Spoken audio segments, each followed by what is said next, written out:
आज हम आपको भद्र योग की जानकारी शेयर करेंगे। आप अपनी कुंडली बनवाते हैं जब किसी विद्वान ज्योतिष से, तो कई बार विद्वान ज्योतिष आपको कहते हैं कि आपकी कुंडली में पंच महापुरुष योग में किसी ग्रह का अच्छा योग बन रहा है। ये पंच महापुरुष योग किन किन ग्रहों से बनते हैं, कैसे बनते हैं, इनकी जानकारी होना चाहिए आपको। मैं आपको बता दूं यहां कि ये जो 5 महापुरुष ग्रह है, ये क्रमशः है मंगल, बुध, गुरु, शुक्र और शनि है। मंगल ग्रह से रोचक योग बनता है, बुध ग्रह से भद्र योग बनता है, गुरु ग्रह से हंस योग बनता है, शुक्र ग्रह से मालवय योग बनता है और शनि ग्रह से शश योग बनता है। सवाल यहां यह है कि ये योग कब और कैसे बनते हैं। आपको यदि ज्योतिष में कुंडली देखने की थोड़ी सी भी जानकारी है तो आप सरलता से पहचान जाएंगे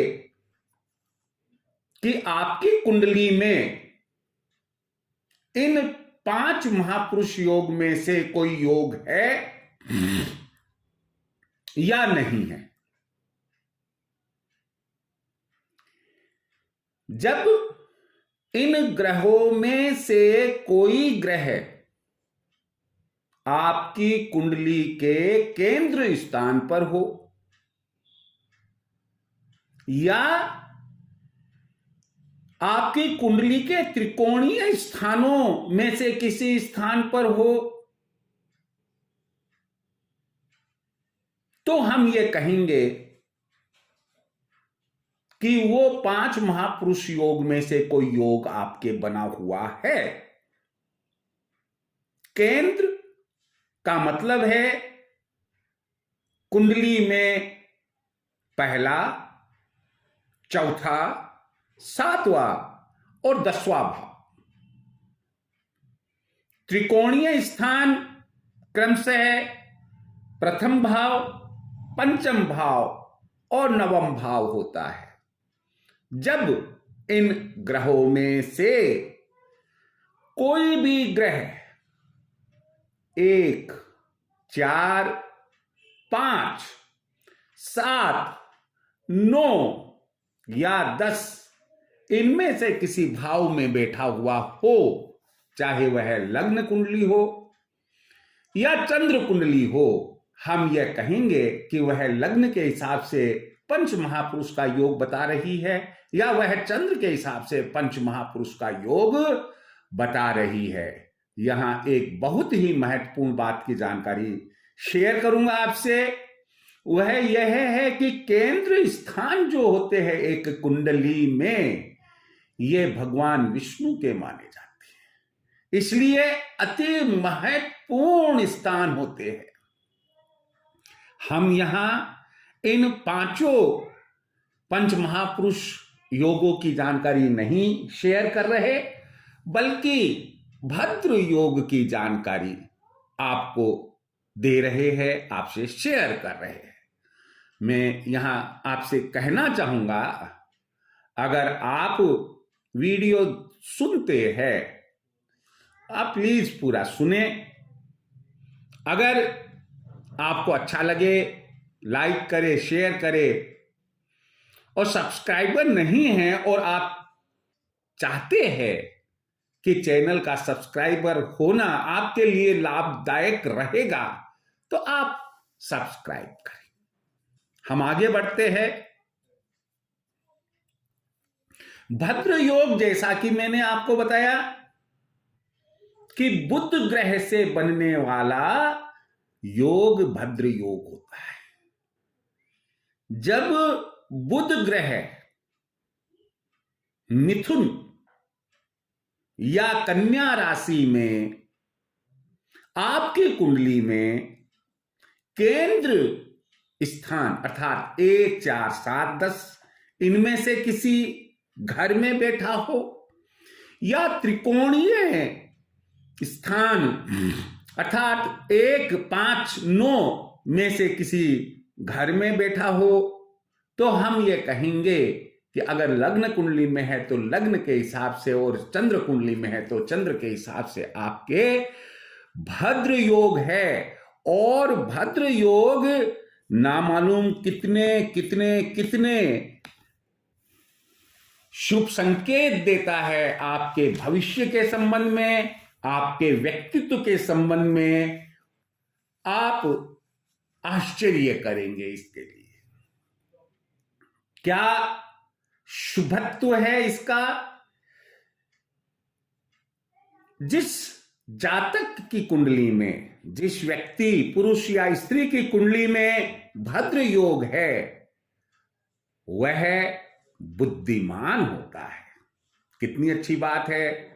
एक कोई कहे मूर्ख आदमी है, और आप भद्र योग होने के कारण एक बुद्धिमान हैं। आप चतुर बनेंगे, आप की वाणी मधुर होगी, वाणी में एक सम्मोहन शक्ति होगी।